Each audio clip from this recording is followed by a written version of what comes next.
শাহ ওলিউল্লাহ মুহাদ্দিস দেহলভী রাহমাতুল্লাহি আলাইহি রুমাল চোখের উপরে ফালাইয়া চেহারা ঢাইকে তিনি বয়ান করতেন। মানুষ দেখতেন না, রুমাল দিয়ে মুখ ঢাইকে বয়ান করতেন। একজন জিজ্ঞেস করলো, হযরত এইভাবে চেহারা ঢাইকা বয়ান করেন কেন? আল্লাহর ওলি কয় কারণ আছে। কয় কারণটা কোয়া লাগবে? আল্লাহর ওলি কয় না, কোয়া যাবে না। কয় না, আমারে কইতে হবে। আল্লাহর ওলি কয় তাহলে তুমি যদি জানতেই চাও আমার রুমালটা তোমার মাথায় দাও, আমার রুমালটা তোমার মাথায় দাও। যেই মাত্র লোকটার মাথার মধ্যে তিনি রুমালটা দিয়া দিলেন, তাকায় দেখে মানুষ একজনও বসা নাই, দু একজন মানুষ বসা, বাকি সব হলো কেউ কুকুর, কেউ বানর, কেউ শুয়োর, এইভাবে বিভিন্ন আকৃতির মানুষগুলার সামনে বসা। কারণ এই মানুষের মধ্যে যেই হাইওয়ানের বৈশিষ্ট্য আছে, এই মানুষটা ওই হাইওয়ানের রূপ ধরে বসা। নাউজুবিল্লাহ। এজন্য আল্লাহ পাক আর রহমান আল্লামাল কুরআন খালাকাল ইনসান। আমি আল্লাহ, আমার নামে রহমান, আমার রহমের ভিতরে সবচেয়ে বড় রহম হলো কোরআন শিখাইছি। জোরে কর সুবহানাল্লাহ। আমি আল্লাহর রহমের ভিতরে সবচেয়ে বড় রহম কোরআন দিয়েছি। কোরআন ওয়ালা জিন্দেগি যার ভিতরে থাকবে সে মানুষ। এজন্যই মানুষ সৃষ্টির কথা আল্লাহ পরে নিলেন, কোরআন শিক্ষার কথা আগে আনলেন। যার মধ্যে কোরআনের জিন্দেগি পাওয়া যাবে না, হালাল হারামের জিন্দেগি পাওয়া যাবে না, জায়েজ না জায়েজের কোনো বিধান পাওয়া যাবে না, ওই মানুষটাকে আল্লাহ মানুষ কইতে রাজি না। কি কয়? হাইওয়ান। কি কয়? জানোয়ার। কিসের মতো? আল্লাহ নিজে কয় ওয়ালাকাদ যারানা লিজাহান্নামা কাসীরাম মিনাল জিন্নি ওয়াল ইনস লাহুম কুলুবুল লা ইয়াফকাহুনা বিহা ওয়া লাহুম আ'য়ুনুল লা ইউবসিরুনা বিহা ওয়া লাহুম আযানুল লা ইয়াসমাউনা বিহা উলাইকা কাল আনআম বাল হুম আদাল। রব্বুল আলামিন কয় তোমরা দেখতেছো এদের চোখ আছে, কিন্তু আমি আল্লাহ দেখি চোখ নাই। তোমরা দেখতেছো কান আছে, কিন্তু মূলত কান থাইকাও নাই। দেখতেছো বিবেক আছে, কিন্তু বিবেক থাইকাও নাই। হাইওয়ানেরও চোখ আছে, কান আছে। যেই মানুষগুলা চোখ কান থাকার পরেও হাইওয়ানের মতো চলে। হাইওয়ানের জীবনে হালাল নাই, হারাম নাই। একটা কুকুরের জীবনে জায়েজ নাই না জায়েজ নাই। কুকুর যা পায় তা খায়, শিয়াল যা পায় তা খায়। মানুষ হয়েও যেই মানুষগুলা যা পায় তা খায়, হালাল হারাম বুঝে না, মানে না, আল্লাহ বলে এদের মধ্যে আর হাইওয়ানের ভিতরে তফাৎ না। আমার উপরে রাগ করেন না, এটা আমি মৌলবী কই না, এটা আল্লাহর কথা। উলাইকা কাল আনআম, উলাইকা কাল আনআম বাল হুম আদাল। আল্লাহ বলে এর চেয়ে নিকৃষ্ট, এর চেয়ে নিকৃষ্ট। হাইওয়ানের ভিতরে সবচেয়ে নিকৃষ্ট হলো কুকুর। হাদিস শরীফে আল্লাহ নবী বলেন আদ-দুনিয়া জিফা ওয়া তালিবুহা কিলাব। দুনিয়া হলো মরা গরু। হালাল হারাম যে মানে না সে দুনিয়াদার। এই দুনিয়াদারের উদাহরণ নবী দিয়েছেন কুকুরের মতো। কুকুরের মতো, কুকুরের মতো কেন? কি জন্য? কুকুর মরা গরু পাইলে পরে এই কুকুরের আর হুঁশ থাকে না, মালিক ভুলে যায়। যেই মালিক তারে এত আদর করে খাওয়ায়, এত আদর করে যেই মালিক তারে পালে, এত মায়া করি, ওই মালিকের কথা কুকুর মরা গরু পাইলে পরে ভুলে যায়। মরা গরুকে 3 ধরনের প্রাণী খায়। মরা গরুকে 3 ধরনের প্রাণী খায়। এক হলো কুকুর, আরেক হলো শকুন, আরেক হলো শিয়াল। এই 3 ধরনের প্রাণী মরা গরু খায়। মরা গরুটা পাইলে পরে সারা দিন ভর শকুনে খায়। রাতের বেলা শিয়াল চলে আসে, শকুন তার গাছের ডালে চলে যায়। সারা রাত ভর শিয়াল খায়। সকাল হওয়া মাত্রই শিয়ালও তার ঠিকানা গর্তে চলে যায়। এরপরে কুকুর লাগাল পায়। কিন্তু কুকুর দেখবেন সে যখন মরা গরু লাগাল পায় ঠিকানা ভুলে যায়। শিয়ালও তার ঠিকানা ভুলে নাই। যেই মাত্র রাত শেষ, শিয়াল তার ঠিকানা গর্তে যায়। শকুনও তার ঠিকানা ভুলে না। যেই মাত্র সন্ধ্যা হয়, শকুন মরা গরু থইয়া গাছের ডালে যায়, ঠিক না? কিন্তু কুকুর যদি মরা গরু পায়, রাত বুঝে না, দিন বুঝে না, ঠিক না? দেখবেন এখন তো মরা গরু কমই দেখা যায়। আগে ছোটবেলা দেখতাম, বিশেষ করে আমার বাড়ি তো সিলেট এলাকার হাওর বেশি, নানার বাড়িতে যাইতাম, গেলে পরে এরকম গরু খুব বেশি মরতো।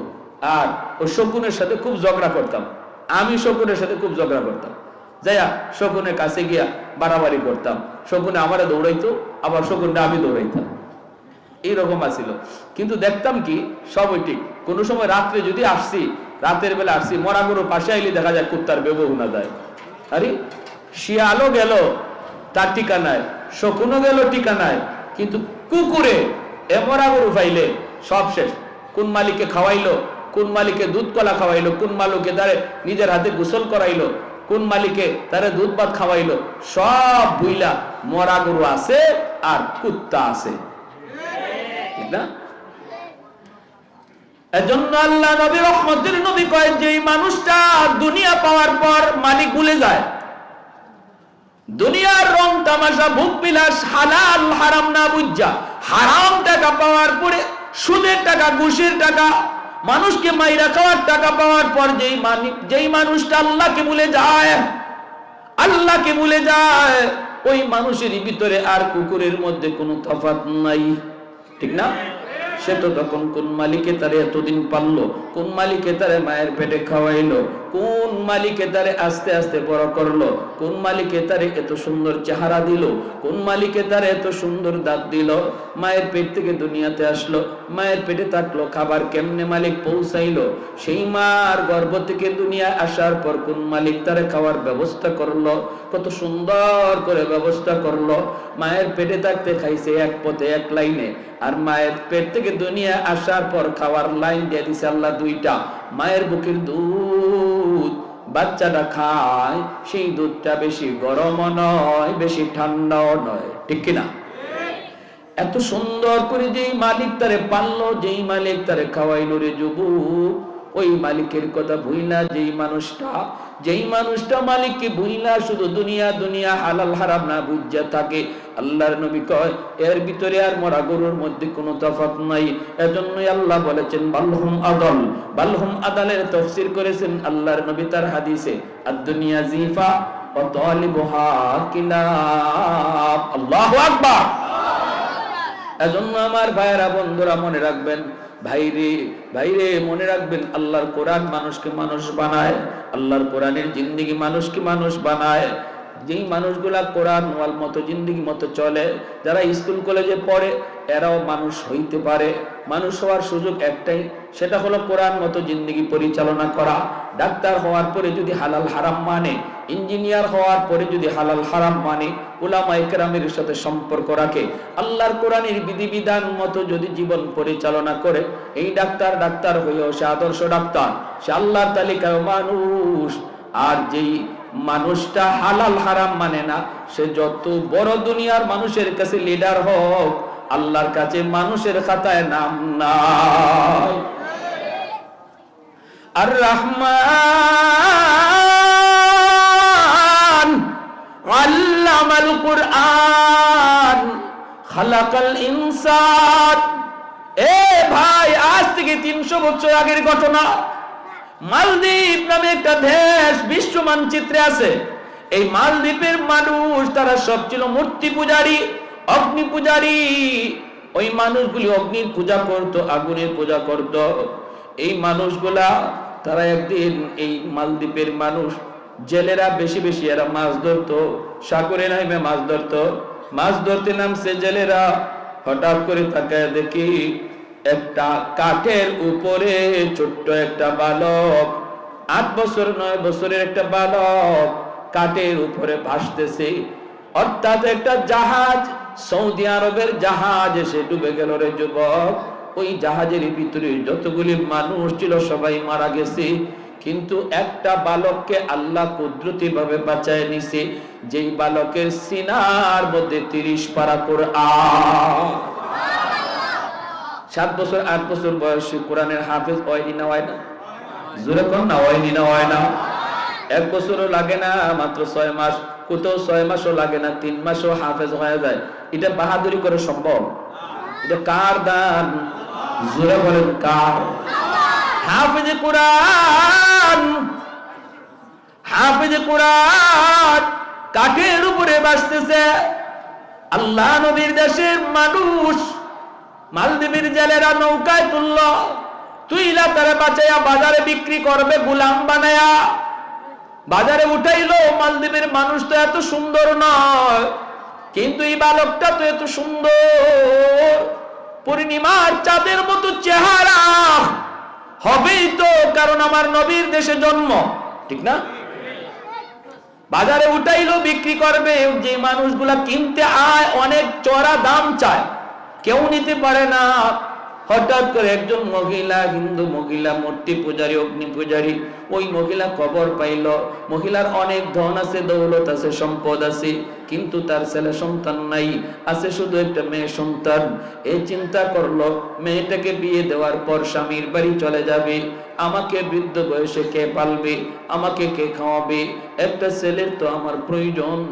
অতএব এই ছেলেটাকে আমি যা পয়সা লাগে কিনে আনবো। মহিলা পয়সা নিয়ে বাজারে হাজির হয়ে গেল। জেলেদেরকে বলতেছে কত টাকা লাগবে, নেও আমার কাছে বিক্রি করো। বিক্রি করে নিয়ে আইসা কয়, বাবা তুমি আমার গোলাম না, তুমি আমার পুত্র, তুমি আমার ছেলে, আমি তোমার মা।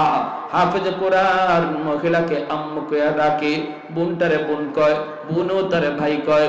চলছে সুন্দর সংসার, সুন্দরী চলছে। হঠাৎ করে একদিন হাফেজে কোরআন দেখে মা কাঁদতেছে। মা তুমি কেন কান্দো, কান্নার কারণ কি? মহিলা কয়, বাবা রে, ও বাবা, প্রতি বছর মালদ্বীপে সিডর হয়, জলোচ্ছ্বাস হয়। এক রাত যখন 12টা বেজে যায়, প্রতি বছর নির্ধারিত টাইমে, নির্ধারিত রাতে মালদ্বীপে সিডর হয়। পানি আইসা বহু মানুষকে মারে, বহু মানুষের প্রাণহানি ঘটে। বাদশাহ জ্যোতিষীদেরকে বলেছিল, জ্যোতিষীরা, জ্যোতিষী বিদ্যা পরে তোমরা বের করে দেখো এটা কেন হয়, কি জন্য হয়। জ্যোতিষীরা গণকেরা বলল, এটা একটা খবিস জিন্নাতের কারসাজি। এই জিন্নাতের কারসাজি, খবিস জিনের কাজ। ওর কাছ থেকে যদি বাঁচতে হয় তাহলে সাগরের পারে যে একটা রাম মন্দির, এই রাম মন্দিরে একজন কুমারী সুন্দরী মেয়েকে প্রতি বৎসর এই রাতে রেখে দিতে হবে সন্ধ্যার সময়, তাহলেই সিডর হবে না। কিন্তু সকাল বেলা মেয়েটাকে জীবিত পাওয়া যাবে না, সকাল বেলা তার লাশ পাওয়া যাবে। বাদশাহ কয়, ক্ষুদ্র স্বার্থ জলাঞ্জলি বৃহৎ স্বার্থের কারণে সুন্দরী মেয়েদের তালিকা তৈরি করো, প্রতি বছর লটারি দেওয়া হবে। এই লটারিতে যেই মেয়েটার নাম উঠবে তারই আমরা মন্দিরে রেখে দিব। ওই খবিস জিনের ভোগ দিব, খবিস জিন্নাতের ভোগ দিব, তাহলে সিডর হবে না। বাবারি এই বছর লটারিতে নাম উঠে গেছে আমার একমাত্র মেয়েটার। ও বাবা, সন্ধ্যা হওয়া মাত্রই আমার মেয়েটাকে ওরা জোরপূর্বক ধরে নিয়ে যাবে। এজন্য আমি মা কাঁদতেছি। বাবা বলো না, আমি মা কেমন করে সেটা সহ্য করব? আমি তো মা। কোন মা সন্তানের মৃত্যু চোখের সামনে দেখতে পারে না, কোন বাবা সন্তানের মৃত্যু চোখের সামনে সইতে পারে না। কত মা এমন আছে কয়, মালিক আমার হায়াতটা আমার সন্তানরে দিয়ে দিলাম, তবু আমার সন্তানরে তুমি বাঁচাও। মা হাওমাও করে কান্দে। হাফেজে কোরআন কয়, মা টেনশন তুমি করো না, সমাধান আমি দেব। আল্লাহু আকবার, জোরে কর। মা তুমি টেনশন করো না, সমাধান আমি দেব। মহিলা কই, বাবা তুমি আবার কেমন করে দিবা? হাফেজে কোরআন কই, মা আমার বোনটারে নানার বাড়ি পাঠায় দাও। নানার বাড়ি, নানির হাতের পিঠা খাও। আর বোনের জামা কাপড় পরাইয়া আমাকে মেয়ে লোক বানাইয়া পালঙের উপর বসায় রাখো। ওরা আমাকে মেয়ে লোক মনে করে নিয়ে যাও, মন্দিরে রেখে দুক, এরপরে আমি বুঝবো আর জিনে বুঝবে। আল্লাহু আকবার। খবিস জিনের কত বড় শক্তি আমি দেখবো। মহিলা কই, না বাবা, আমি তোমাকে হাতছাড়া করতে পারি না, কারণ আমার মেয়েটা বিয়ের পরে তো চলে যাবে, তুমি তো আমাকে পালবে, তুমি তো আমাকে খাওয়াবে, আমি তোমাকে মৃত্যুর ঘাটে দিতে পারি না। হাফেজে কোরআন কয়, মা তুমি তো মনে করছো আমাকে জিনে মেরে ফেলবে, কবি জিনে আমাকে খেয়ে ফেলবে, কিন্তু মা গো তুমি জানো না আমার সিনার মধ্যে আল্লাহ কি রেখে দিয়েছে, আমার সিনার ভিতরে 30 পারা কোরআন, যে কোরআনের পাওয়ার জিন্নাতের পাওয়ারের চেয়ে 1000 গুণ বেশি। আরে কুজুরে সুবহানাল্লাহ, আর জোরে আল্লাহু আকবার। মুসলমানের আওয়াজে আল্লাহু আকবার। ভাইরা আমার, যেই মাত্র কই মা আমার সিনার ভিতরে 30 পারা কোরআন, আমার কোনো ক্ষতি হবে না গো মা, টেনশন তুমি করো না, টেনশন করো না। এই কথা বলা মাত্রই মা কই বাবা বুঝি না তুমি কি কইতে চাও। কয় মা এত কিছু বোঝা লাগবে না, যা বলছি তুমি তা করো, যা বলছি তুমি তা করো। মহিলা তো হিন্দু মানুষ, মূর্তি পূজারী, অগ্নি পূজারী, সে কোরআনের মহত্ব বরত্ব বুঝে না, জানেও না। সন্ধ্যা হওয়া মাত্রই সরকারি ফৌজ চলে এসেছে, দরজায় নক করেছে, টক টক করে। মা দরজা খুলে দিয়ে দেখে সরকারি ফৌজ। এখনই তোমার কলিজা কাইপা উঠছে, হায়রে আমার ছেলেটারে নিয়ে যাবে মেয়ে মনে কইরা, মেয়ে লোক মনে কইরা আমার ছেলেটারে নিয়ে যাবে। আমার ছেলেটারে আর মনে হয় পাবো না। মহিলায় কয় রাম রাম রাম। হাফেজে কোরআন কয় মা গো রাম রাম কইও না, রামে বাঁচাইবার ক্ষমতা বাঁচাই কে? আরে কুজুরে কে? সব মারা গেল, জাহাজ ডুববে, বাঁচাইলো কে? আল্লাহ চাইলে পারেনি না পারে না? যারে আল্লাহ রাখে কেউ তারে মারতে পারে না, আর যারে আল্লাহ গড়ে কেউ তারে সারাইতো জোরে কোন ইন্না বাতুশা রাব্বিকা লাশাদীদ।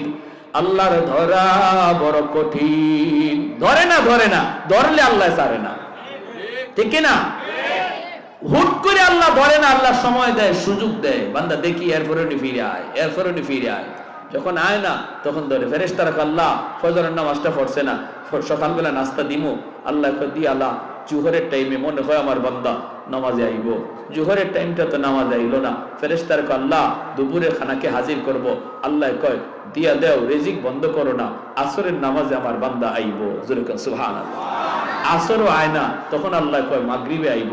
আল্লাহ এতটা সুযোগ দিয়া দেয়। জোরে কোন সুবহানাল্লাহ। আলা কুল্লা ইয়াউমিন ওয়াল আরদা ইস্তাজিলু রাব্বাহু। জমিন কয় মালিক দাবায় দেই। ওয়াল মালাইকাতু ইস্তাজিলু রাব্বাহু ওয়াল বাহরা ইস্তাজিলু রাব্বাহু।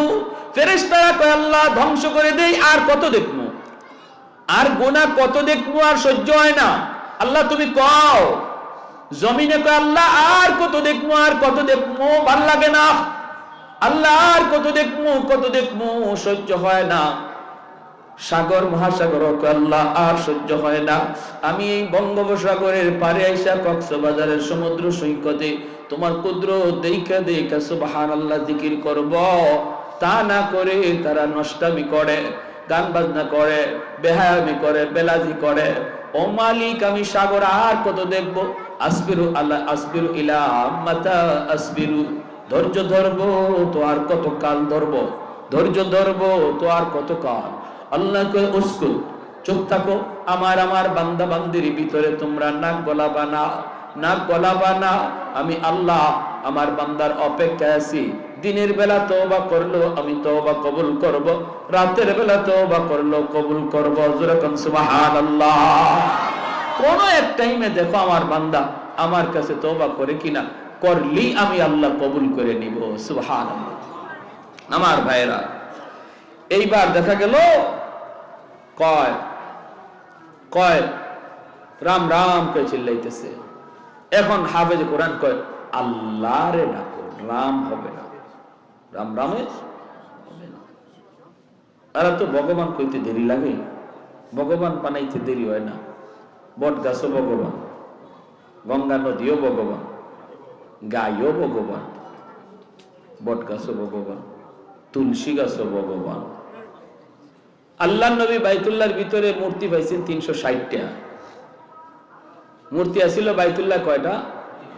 360টা। বর্তমানে দেবতা হইল কয় কোটি? বা 33 কোটি দেবতা হইছে। কতটা? 360 আছিল দেবতা, বর্তমানে চলছে 33 কোটি দেবতা।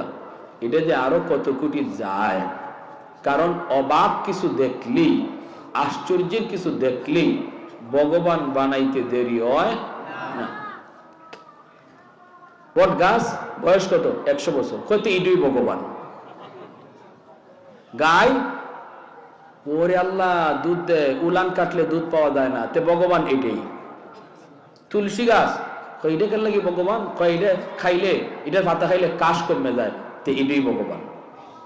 হয়েছে নি কাম হয়েছে? উসমান হারুনি ইনি গেছেন খাদেম লইয়া, শীতের দিন প্রচন্ড শীত, উনি অজু করবে, ওই অবস্থায় দেখতেছে কি যে পানিটা, অজুর পানিটা একটু গরম করবে উসমান হারুনি। তখন খাদেমকে বলতেছে বাবা দেখতো একটু আগুন নি পাওয়া যায়, আমি একটু অজুর পানিটা গরম করব।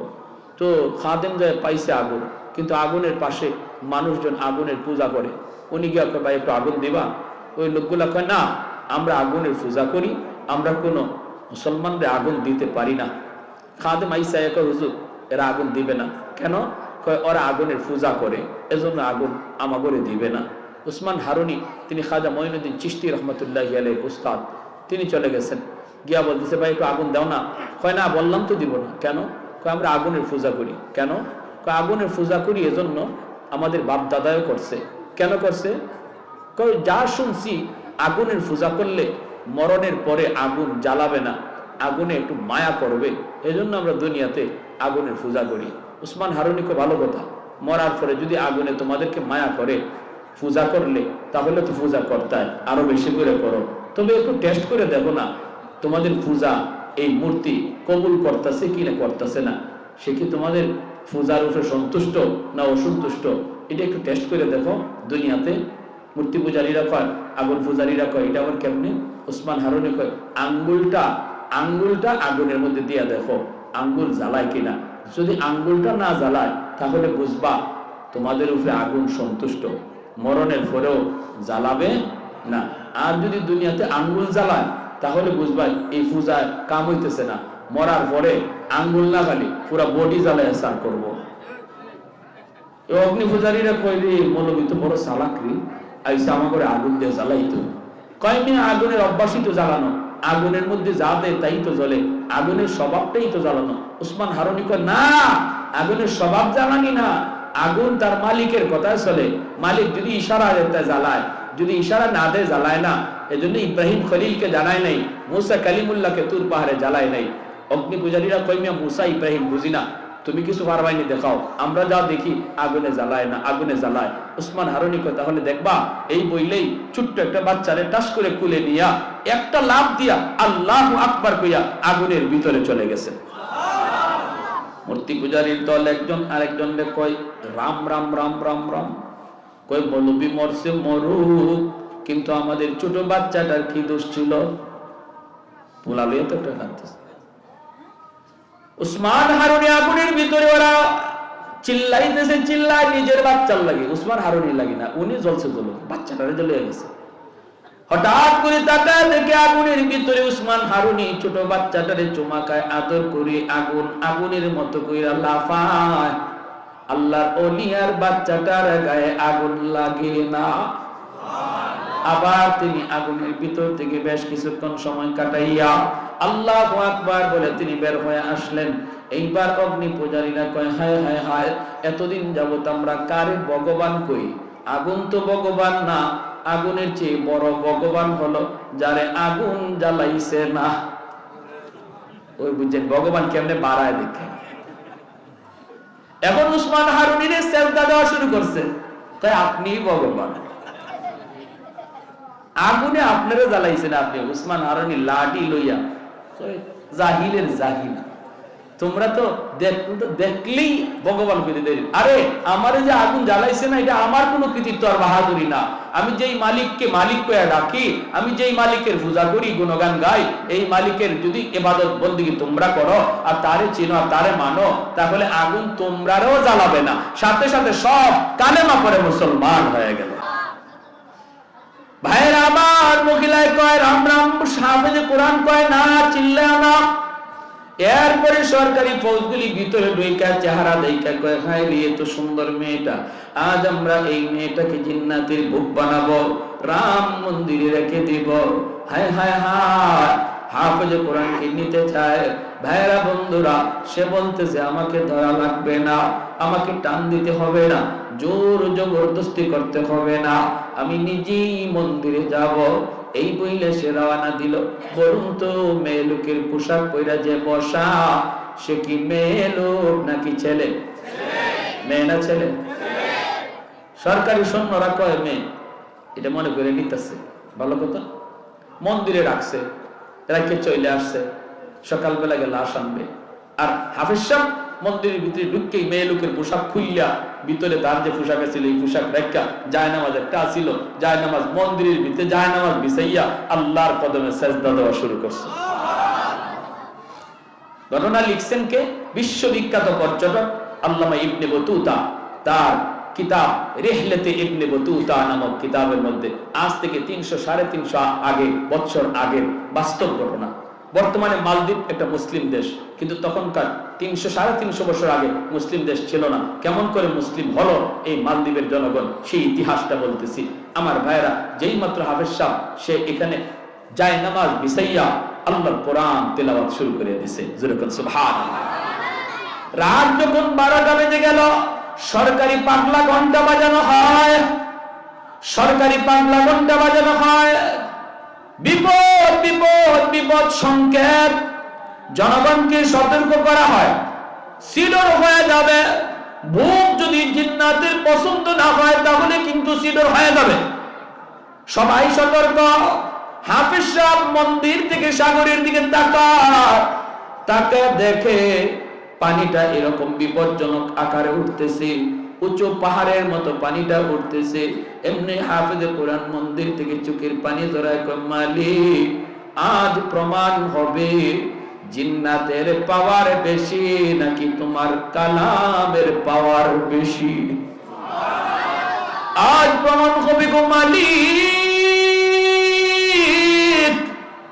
জিন্নাতের পাওয়ার বেশি, ওই পানি আর সিনুরের পাওয়ার বেশি নাকি কোরআনের পাওয়ার বেশি।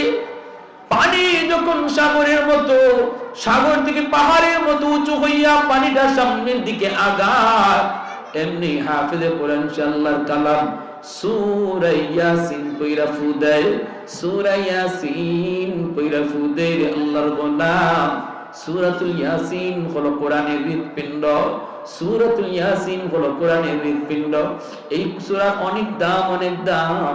এই সূরা পয়রা যখন ফু দেয়, আল্লাহ পাক এই ফুটাকে অ্যাটম বোমার মতো শক্তিশালী বানাইয়া পানির বিপরীতে আল্লাহ পাঠায় দেয়।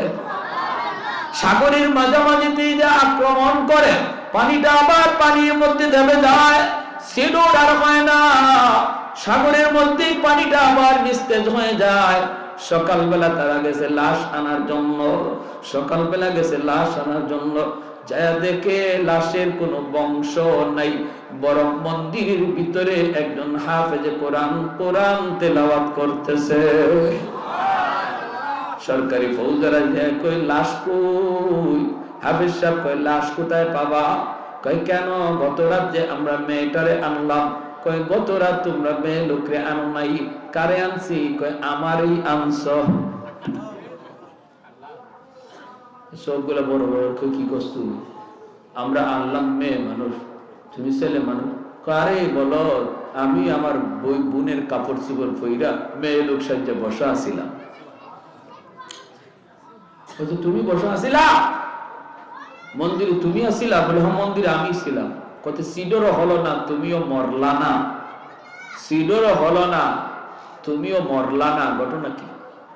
হাফেজে কোরআন কয়, তোমরা কি মনে করেছো আমাকে জিন্নাত মেরে ফেলবে? এ তোমরা তো কেউ জানো না আমার সিনার ভিতরে আল্লাহ কি পরিমাণ পাওয়ার রেখে দিয়েছে।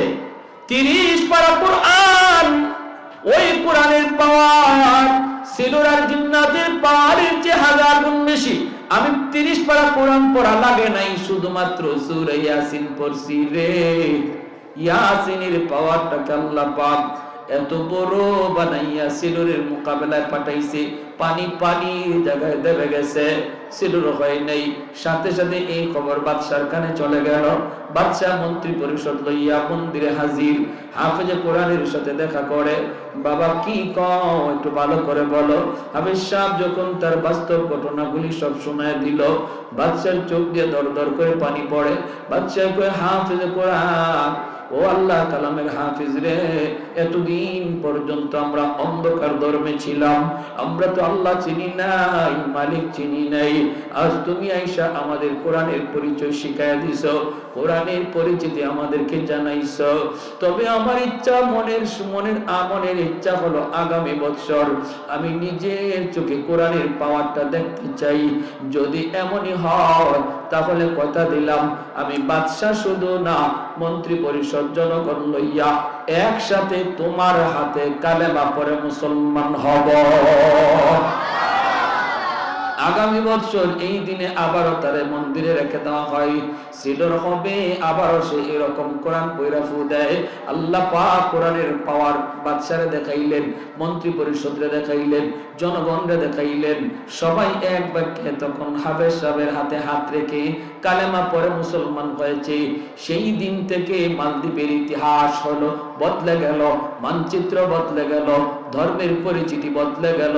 আজ বিশ্ব মানচিত্রে মালদ্বীপ হলো একটা ইসলামী রাষ্ট্র, একজন হাফেজে কোরআনের খাতিরে। আরে কুজরাকুন সুবহানাল্লাহ। এ ভাই মনে রাখবা, কোরআনের হাফেজের বাপ মাকে আল্লাহ পাক হাসরের মাঠে ডাক দিয়া কইব, কই আমার কোরআনের হাফেজের বাপ মা? আমি আল্লাহ নূরের মুকুট লইয়া বসা, নূরের মুকুট লইয়া আল্লাহ পাক বসা থাকবি। দুনিয়াতে আজকে উস্তাদগণ তাদেরকে পাগড়ি মাথায় দিয়ে দিবে, কিন্তু আমরা যারা পাগড়ি দেব বাচ্চাদেরকে, এই বাচ্চাগুলির বাপ মার চেহারার দিকে আল্লাহর মায়ার নজর। কারণ দুনিয়ার জগতে তার বাপ মা কত কথা শোনা লাগছে, মানুষজন তারে বাধা দিছে, কতজনে কত কথা বলছে, না মাদ্রাসায় পড়াও না, মাদ্রাসায় পড়লে খাইবে কেমনে, চলবে কেমনে, সংসার পালবে কেমনে, বউ পালবে কেমনে, কত কত কথা, কত কথা। সমাজের মানুষ চলতেছিল একদিকে স্রোতের তালে তালে, স্কুল কলেজ ভার্সিটির দিকে, কিন্তু যেই হাফেজে কোরআনের বাপ মা স্রোতের তালে তালে চলে নাই, স্রোতের উল্টা দিকে চলছে আমার আল্লাহকে খুশি করার জন্য। ওই বাপ মার চেহারার দিকে আল্লাহ মায়ার নজরে তাকায়। কিয়ামতের ময়দানে আল্লাহ পাক এরকম একটা পাগড়ি লইয়া দাঁড়ায় থাকবে আর বলবে, আসো দুনিয়াতে তোমাদের সন্তানের মাথায় পাগড়ি পরাইছে মানুষ, আজ হাসরের মাঠে পাগড়ি পরাবো তোমরা বাপ মার মাথায় আমি আল্লাহ নিজে। মান করা আল কুরআন ওয়া আমিলা বিমা ফিহি উলবিসা ওয়ালিদাহু তাজান ইয়াউমাল কিয়ামা। এজন্য ধন্য ওই বাপ মা, যেই বাপ মার সন্তান আজকে পাগড়ি নিবে, ধন্য ওই দাদা, ধন্য ওই দাদি, যেই দাদা দাদির নাতিটা আজকে পাগড়ি নিবে। বাইরে জন্য মনে রাখবা, সন্তান কিন্তু রেখে যাব আমি আপনি কবরে। এই সন্তান যদি সদকায়ে জারিয়া হয়, সে যদি হাফেজ হয়, আলেম হয়, কিয়ামত পর্যন্ত তার দ্বারা হাফেজ হবে, আলেম হবে। আমার গুনার কারণে যদি আমি কবরে শাস্তি পাই, আমার আওলাদের খাতিরে আল্লাহ কবরকে জান্নাতের বাগান বানাবে। ছোট বাচ্চাটা বাবার কবরের পাশে গিয়ে ইয়াসিন তেলাওয়াত করি, ছোট বাচ্চাটা দাদার কবরের পাশে গিয়ে ইয়াসিন তেলাওয়াত করি, আল্লাহ পাক কবরের আযাব মাফ করে জান্নাতের বাগান বানায়। আর যদি সন্তানটারে তুমি দিন না শিখাও, বাবার কবরের পাশ দিয়া গান গায়া গায়া চলে যাবে, মোটো দিলের মধ্যে লাগবে না। আমার সন্তান আমার কবরের পাশে গান গাইবে না তেলাওয়াত করবে, সিদ্ধান্ত নিবে বাপ মা। জোরে কোন ঠিক না? সিদ্ধান্ত নিবে বাপ মা। বাপ মার সিদ্ধান্ত যদি সঠিক হয়, সন্তান মা বাবার কবরের পাশে ইয়াসিন তেলাওয়াত করবে। বাপ মার সিদ্ধান্ত যদি রং হয়, বন্ধু বান্ধব নিয়ে গান গায় মোবাইল টিপে চলে যাবে, পাশেই বাবার কবর, মায়ের কবর একটু দিলে বাঁচবে না। বাইরে এমন সন্তান দুনিয়া রাখার কোনো অর্থ নাই। সন্তান দুনিয়াতে জন্ম দেওয়ার, সন্তান দুনিয়াতে রেখে যাওয়ার, বাপ মার জন্য বহুত বড় সম্পদ হওয়া চাই সদকায়ে জারিয়া।